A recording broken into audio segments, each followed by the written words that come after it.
We are recording. So again, I'm Roberta, and a couple of months back, I started Cancer in the Know. Basically, Cancer in the Know is just a website for now because I haven't made up my mind if I want to do nonprofit or LLC. So I'm still debating with that.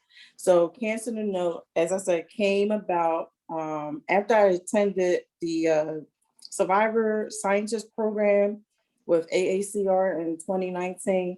I realized that the African American community, the disparities is just across all cancer types, not just in breast cancer. So Cancer in the Know is just basically I put information, educational stuff, webinars, and different resources for all types of cancers. But the specific is for Black breast cancer, African American community because of the disparities for one, and then the fact that the numbers seem to get higher with regards to our um, the death rate. And to me, it makes no sense. Like 70% of us die faster than white women. 70% of us are single parents, dealing with that. And unfortunately, not too many of us are in clinical trials. So that's an issue.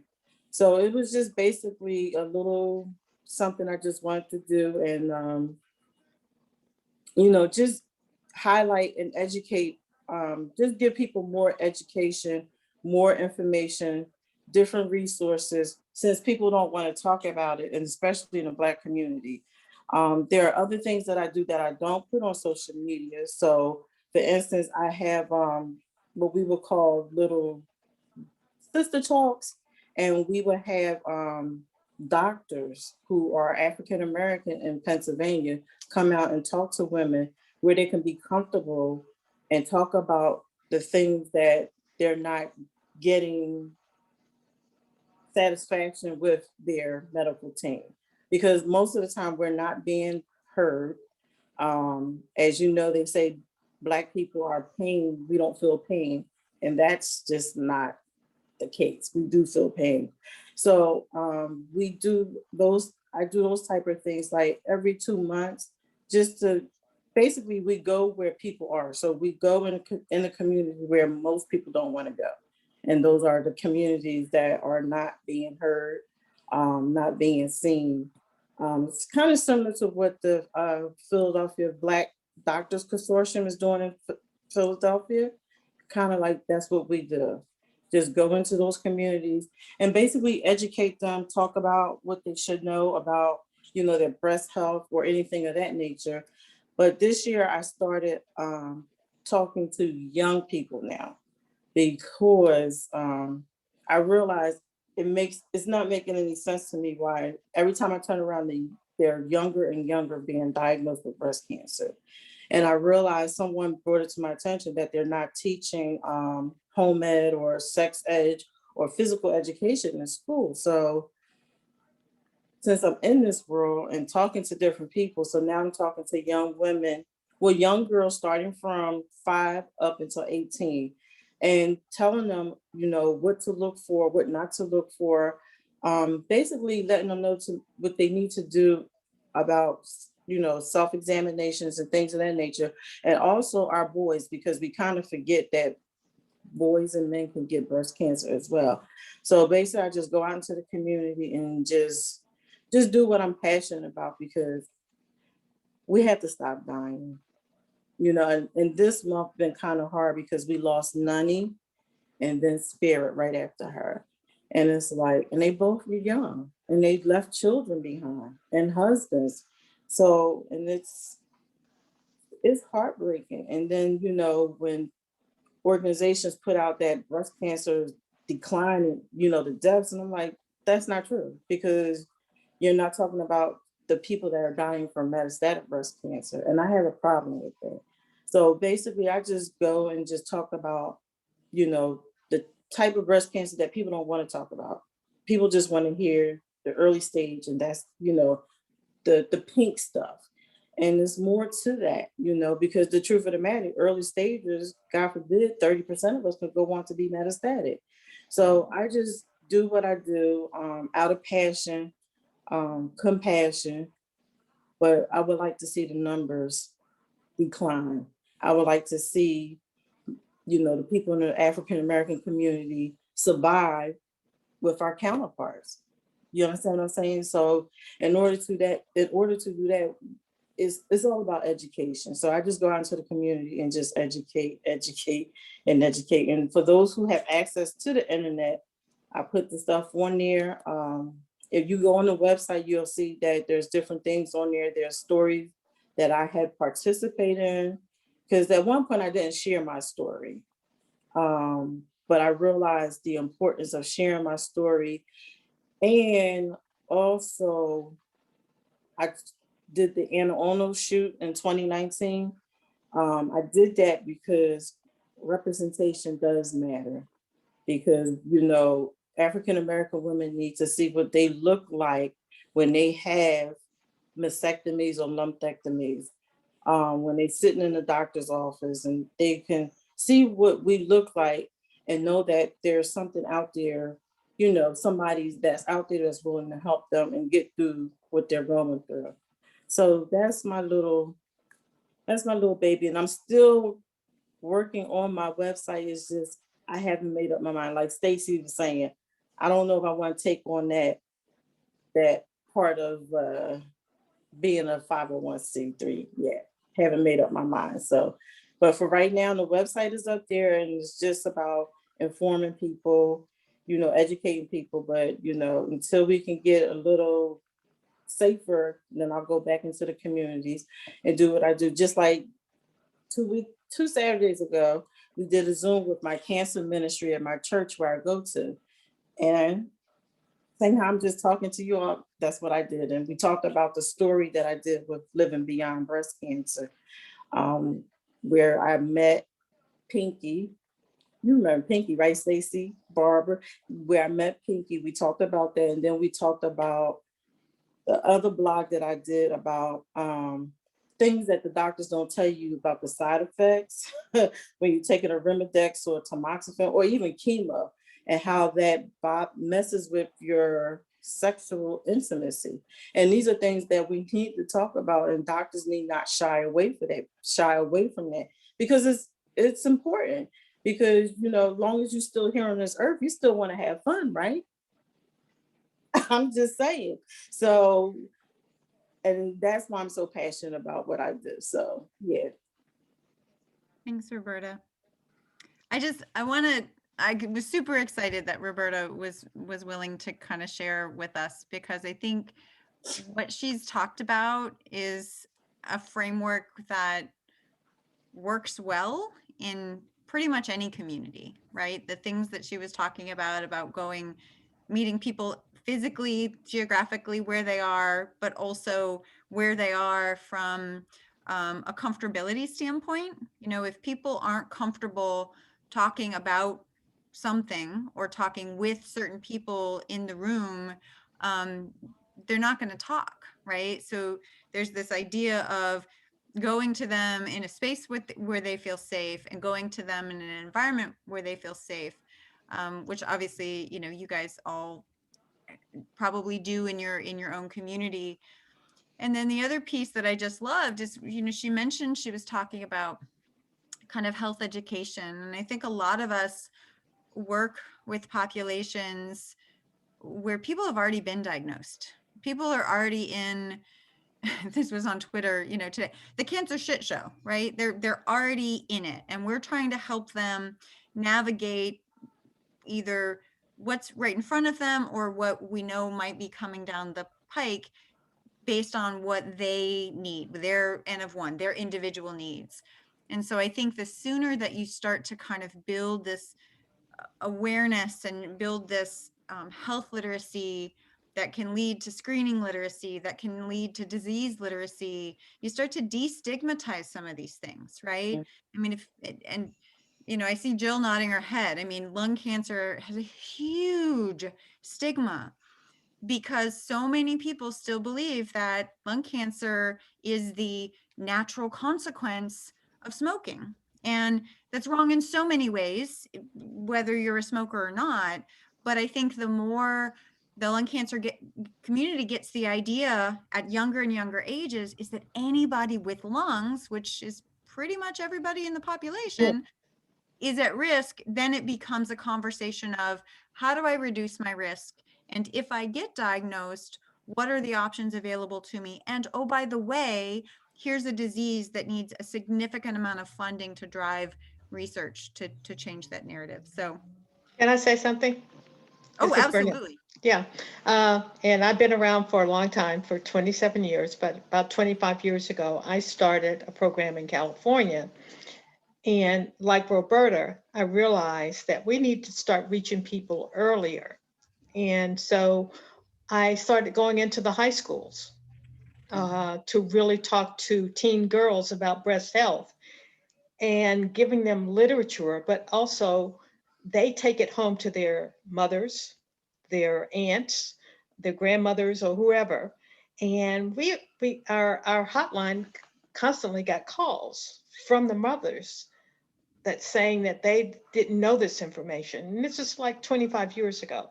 But the other thing is that I developed a program to really, for the state of California, to do hair salons in the parish nurse program within the state, to go into the Black churches, to go into Black hair salons.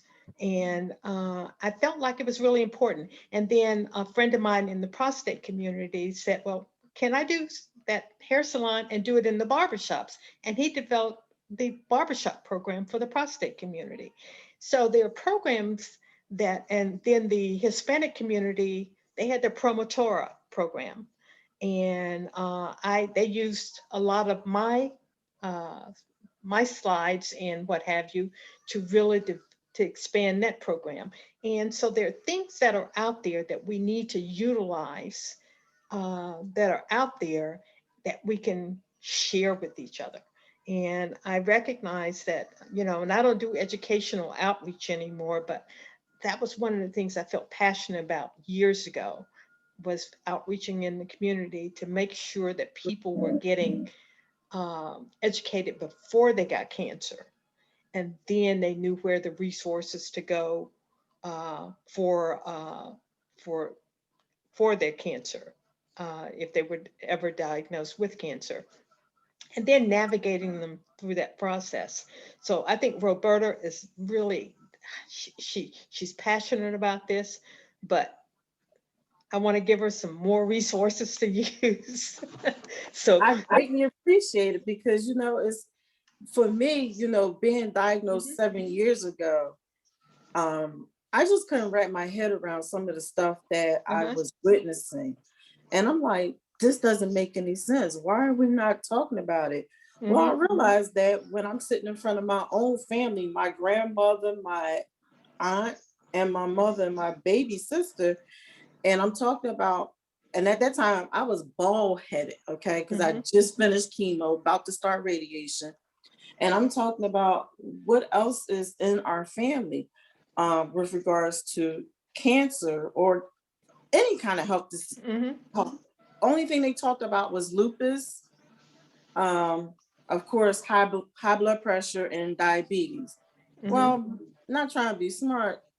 I don't even want to say screw that, but I just had my breast taken off. And then come to find out, well, wait, come to find out, both my mother's sisters had breast cancer, and the other one had breast cancer and colon cancer. Then some people in the family had Hodgkin's lymphoma and leukemia. And I'm sitting there like, y'all got to be kidding me. Well, and the thing about breast cancer is that I found the same thing out that you did, is that they said, well, we just said that they died of female disease. Yes. And I'm going, okay, what was that female disease?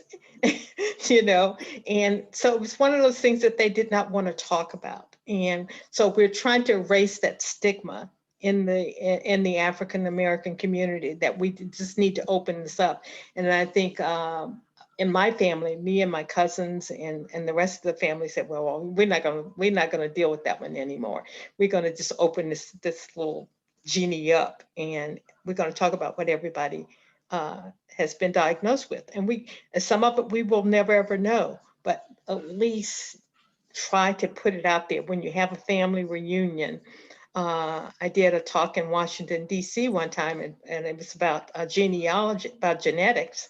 And it said, we really need to develop a health genetic tree in our family, if we can, and look at what people died from, and use that as a basis for our grandchildren, my grandchildren, my great-grandchildren, my nieces and nephews. And and that's what you can do in your family, and maybe help the other people in your community to start taking a look at. But I think it's important, because we got to erase the stigma of what cancer is all about, and that we can change the outcomes of cancer. Yes, we can detect it early, but at the same time, we got to be willing to do some things to make those outcomes come out better for us. That is so true. And because once I noticed that, I said, well, you know what?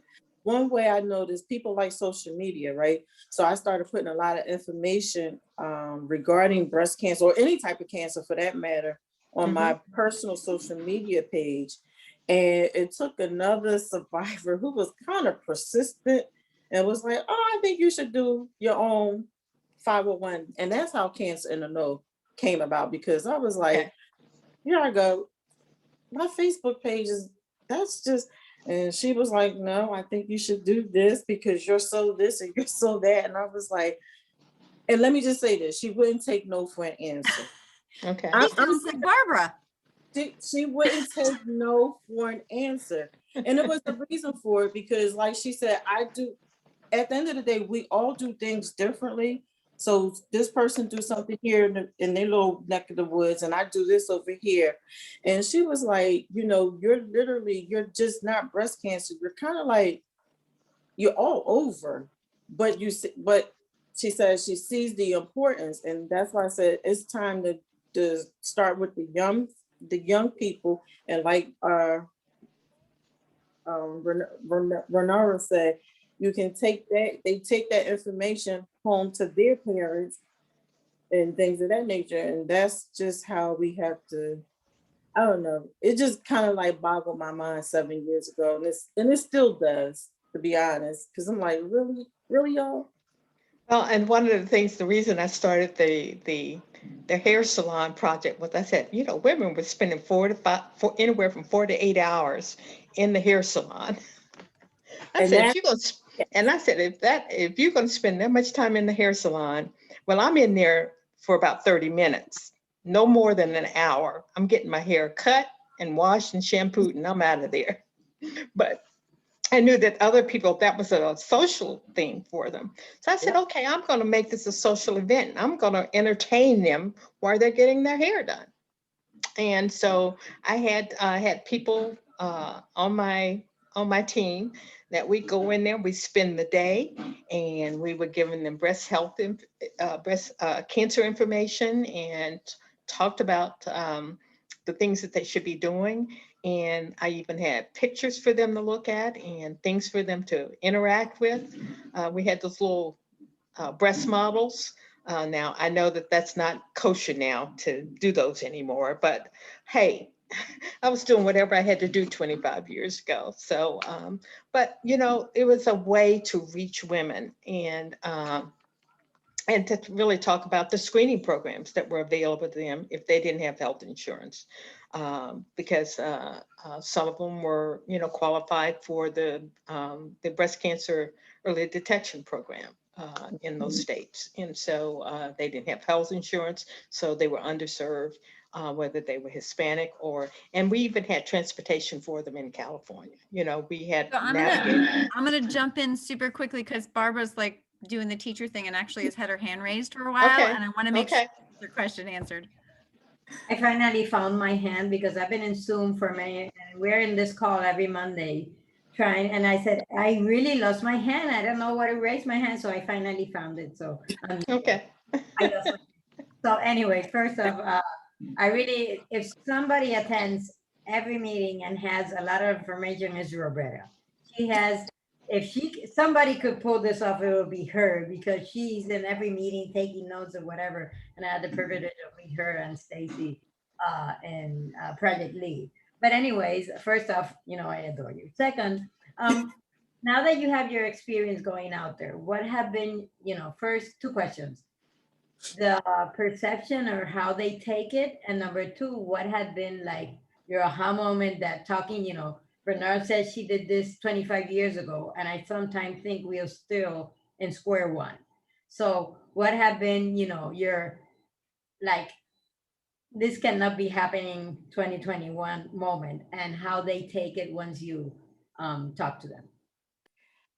Well, that's that last part, you're right. We're still in square one. And that's why it was mind-boggling to me that, like I said, 7 years ago, it was like it makes no sense.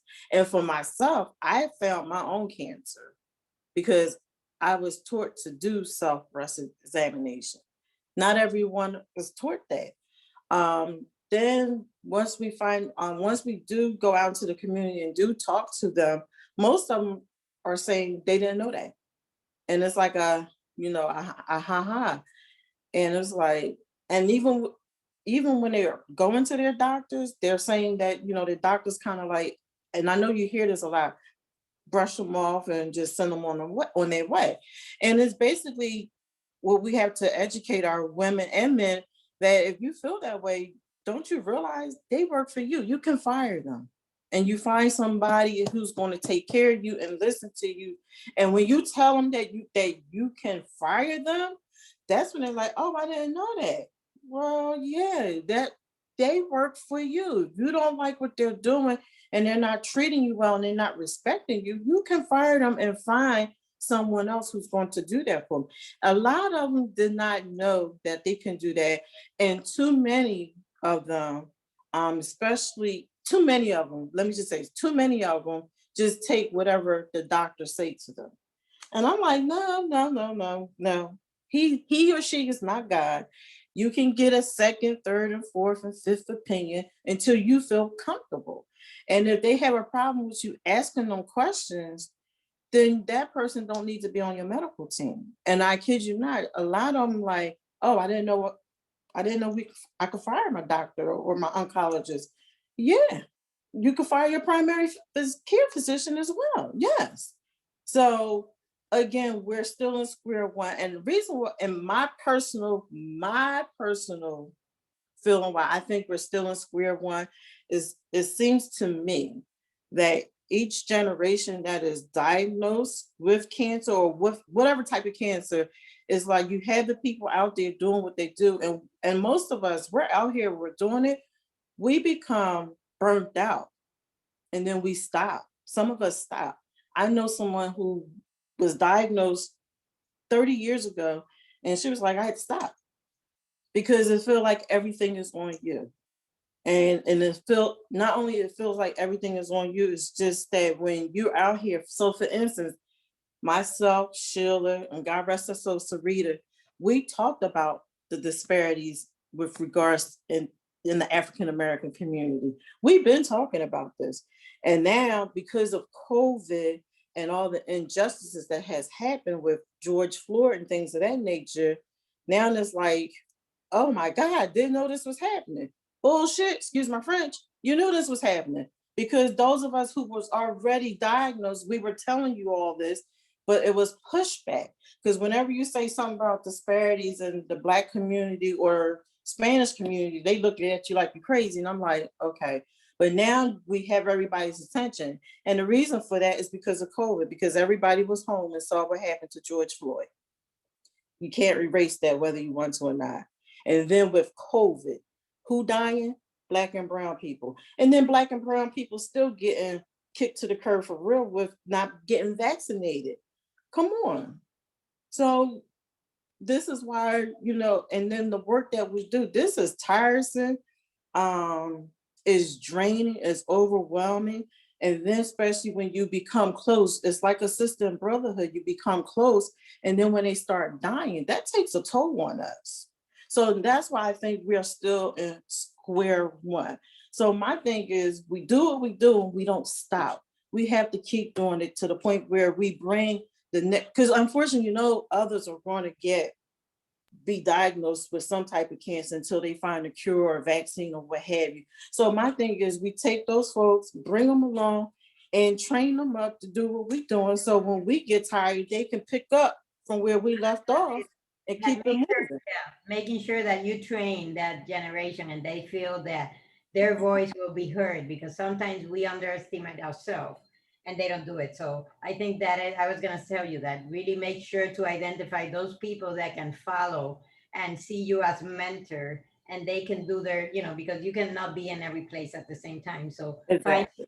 people that Can you- can, That is so true. That Can is you so true. mentor can you double yourself and come to the lung cancer community? Because the disparities there are awful. And, when it comes to screening with African Americans, I mean, I just wrote in the chat about even with the new guidelines, it's still, a huge disparity in, because there are different smoking habits between white people and Black people. And so many would still not qualify. And they knew that. They knew that when they were changing the guidelines. But then also a report just came out on biomarker testing. And it's like, I mean, there's still only a small percent white people that get tested, but then so let's say it's 30 some odd percent, but 12% of Black people get tested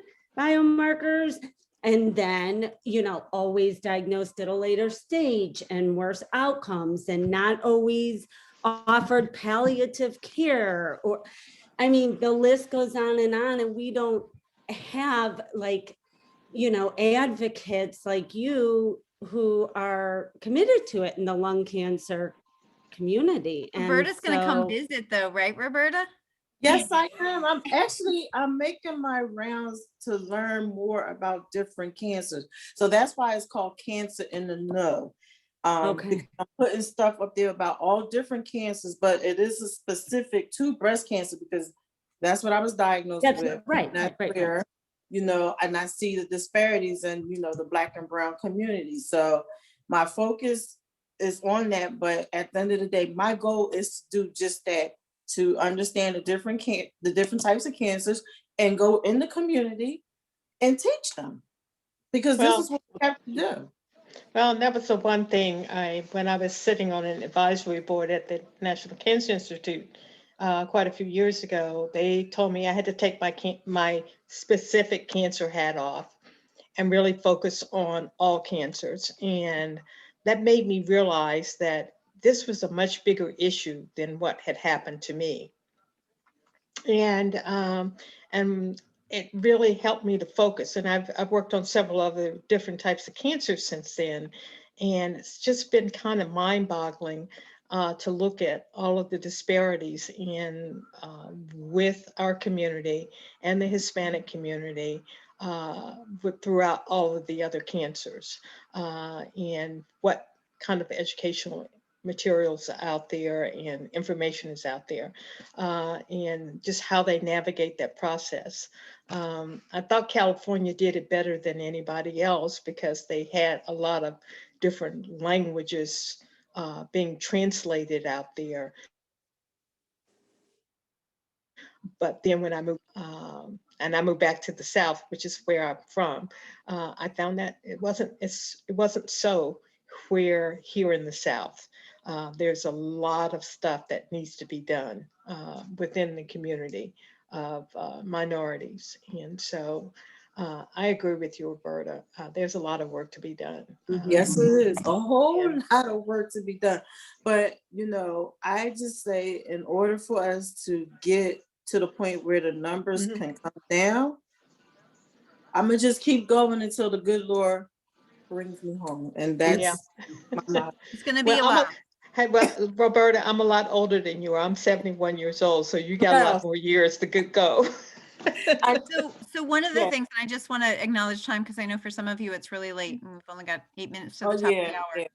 So again, what you guys have seen is Roberta has created this partnership in the community. And while it is focused on breast cancer, because that is the disease she's intimately familiar with, I think this is the best group of connected people. Like if you guys can work with her to arm her with resources that she can bring to that community, I mean, we're able to educate on a much broader scale. Mhm. And so Yeah. Okay. I would love to that's do my that. little happy Yeah. dream for. And I think that's important. I mean, there's no reason to reinvent the wheel. I am so tired of, talking to individual companies or and every organization is doing their separate stuff. Most of us, none of us need to be the center, to be the one to create something. We are looking to get it out there to the people who need it. So that's exactly what I would, love to do, because, I have no idea how to do it, but I know what needs, for the most part, to be put in your hands so that you, could do what really needs to be done for the communities that you know so well, not that I know so well, right? So that's the most important part of it. Well, I will be reaching out because I believe that too. Why recreate this stuff? And if there's stuff out there that I can use and update, I would love. John got his hand up. I do. I feel like I'm back in school, and that was great, and thank you. I just wanted to say to you, Roberta, if there's any Philadelphia area media that could help the cause, particularly the Inquirer, I have some connections, so happy Yes, to make a warm I can't type invite. that up here. I'll be reaching out to you. Trust me. And I I'll be here. I'll be glad to help you too. Okay, I was definitely coming to you. I know that Manju's got her hands full and Annie's still at work, but I would imagine that this same type of outreach can work in the colorectal cancer, another disease that is incredibly stigmatized. People don't talk about anuses, Yeah. people don't talk about colons, people don't talk about poop. So I'm speaking for you guys, but I'm sure you would love to provide Roberta with all kinds of material. I think Allison would be a great resource to get some stuff for Roberta. That'll be. Okay. I'm sure that. This is another organ with stigma, right? People want to forget that they have these body parts, so they never have to talk about it. So I mean, when you talked about the disease and the female disease, like at least we have the same thing. We call it the cancer that cannot be named. Hey, I wanted to add that, a lot of getting tired is repeating the same information over and over again. And part of what I do as an advocate is, I'm really good at finding something that I wrote and sharing it like years later and being able to find anything pretty much that anybody has posted like within like a minute and a half. And that's just like how my mind works. And Twitter is actually an amazing resource for things, and as is Facebook. I mean, if you're in a group, if you're in 10 groups, I can still find things because there's usually a keyword, or I usually put in NCT numbers if I'm talking about trials. And so one of the ideas that is going to be getting steam in the CRC community is this flu fit thing, where you get a flu shot and you also get like a fit test. And that, why not have like a screening calendar that says you should be screened for a mammogram at this year, you should be, if you have these symptoms, think about a lung cancer screening. If you are this age, shingles, pneumonia, and just have a damn packet, But I think the flu fit is really going to get a lot of traction in Colorectal Cancer Awareness Month, which is next month, because with COVID, nobody really could do they really can't do colonoscopies as well as they could. And a fit test is like $30, but it can save a life. And it's ridiculous that, it hasn't been, pushed as much. And, I think it's like the perfect time if you're getting a flu shot. That's like, So is everybody aware? So what Annie's talking about is the fecal test. So instead of Mhm. going, is everybody Yes. aware of what fit testing is? Yeah. So I think that's a wonderful idea, Annie. And the other thing I would say is this is really where what Roberta's talking about are the partnerships in the communities, because it's really easy for us to say, oh, you should have these screenings or you should get these tests. And if people don't have coverage or people don't have transportation or people don't have, and so this is really where it becomes here's some leading practices, but now we need to form fit this for the community that we're trying to provide it to. Because otherwise it's just shitty just to say you should have this. And people are like, I can't afford $30, right? Mhm. That's like, I could feed my kids or I could have a colon test. So Well, think- well, great idea, I just- $30 is much better than $1,500 for a colonoscopy. So. well, like, well, I'll tell you that because if you're at high risk, which I am of colon cancer, and I have to have it done every 5 years, they still did my colonoscopy even in this COVID time. Oh, yeah. And I, and I wasn't going to put it off because I know, and I had six polyps. So I recognize that I still have to continue to keep doing this, and because it runs in my family. So there are certain But things most people aren't like you, right? Most yeah, people but that's what you have to let people know. Right, but I mean, I have to be honest, I've Mhm. totally blown off, and it's been almost 9 months now, my mammogram. And Mhm. I mean, I know, it's horrible. I was just thinking about that. So even some of us that are educated, I feel like what, besides putting it on the person, I still feel like if somebody reaches out to you to schedule it, you're more likely to schedule it. And so, I'm that type of person and I'm educated. I know better. So what about the people who are struggling with work and kids and Mhm. finances and everything else? There's no way they're going to schedule it. So what do we do about that? Like, I Yeah. mean, can you have a 1 day, like, I almost think like scheduling is so hard. Can there be 1 day where, everybody could come in and come anytime I don't know. I don't know the answer, but I don't have the answer either. Yeah. And it's just, it's just hard. It's just something that's very, very hard to make people understand. There are still certain things that we have to do for ourselves. And how do we do that and do it in a way? We have to partner with companies as well in terms of, when I was in Puerto Rico and Coleman, we started asking companies to provide a day off or half a day off for their employees to go and have their mammograms. And it's an incentive and they don't have to take it off sick day or anything. So it's like a healthy company. So trying to convince, and if we go back, what are the guidelines? The basic guidelines that people will follow with the colonoscopy or the fecal test or the mammogram or whatever minimal guidelines that are already established, that we could talk to a company and make partnership with, either providers and this company giving that opportunity and then recognizing them in our own nonprofits or whatever and saying, this company did, and they will all want to be that way. So maybe it's another idea. Did you take a picture, Stacy, yet? I haven't taken a picture. Okay. Thank you for the reminder. Hold on. Let me, anybody who does not want to be on camera. Hold on. There's chat keeps coming up. And anybody who does want to be on camera. Brunel, seriously? Hold on. Manju? I'm here. I'll stay hidden. I don't Okay. like. All right. There's no shame. All right. Everybody's happy or I'm happy. serious? Okay. think that worked.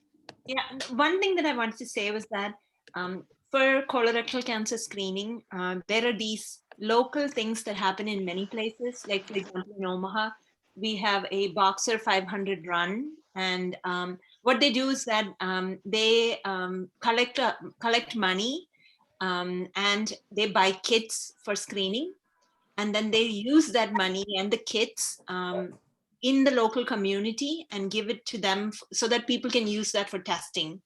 So there are things like that in many, many communities. Different organizations sponsor those things. So it may be a good idea to kind of find out what is going on in their own community and kind of, Roberta can probably tell people about these kind of things that are going on, because then it's like a mass, like a big event, Yeah. and they'll it's like a celebration, right? Like everybody, I mean, what you don't want to do alone, if you have like 5 people that all wanting to do it, then you'll get it done, right? It's better than just you alone doing it. And spouses too. So, Yeah. full disclosure, my husband hit 50 and I'm like, oh, good, you need to go for a colonoscopy because I've already had 4. And he delayed and then COVID. And so delayed. And finally, I'm like, okay, for, Christmas, I would like for you to have a colonoscopy. And so he wrote his primary care provider and they actually sent him, he's not high risk, knock on wood, that we know of, but they sent him a fit test. He would not have done this on his own. He would not have.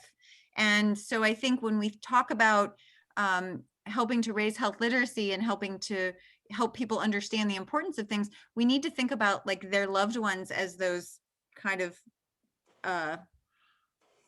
catalysts in some ways. Yeah, like even at work or library or somewhere, you have like a bunch of people deciding to do things together, then it becomes easier. The threshold for not wanting to do kind of goes down, right? If you have a few people. And Jill, I haven't had my mammogram yet, so I am going to Oh, good. I'm not the only one. I'm sending out reminders to all of you. Oh my gosh, I know. It's maybe bad. we should both plan and do it. Go together. Exactly. That's the only way we'll do it, right? Right. Thank you guys. Thank you, Roberta. I Thank you, Roberta. appreciate you taking the time. I put the email or the website in the chat, but it's just cancerintheknow.com.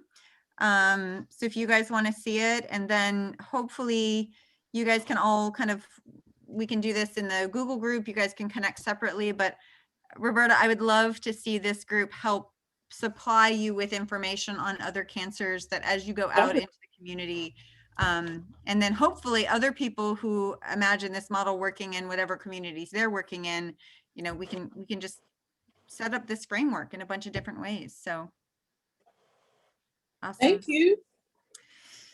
Oh, adore you guys.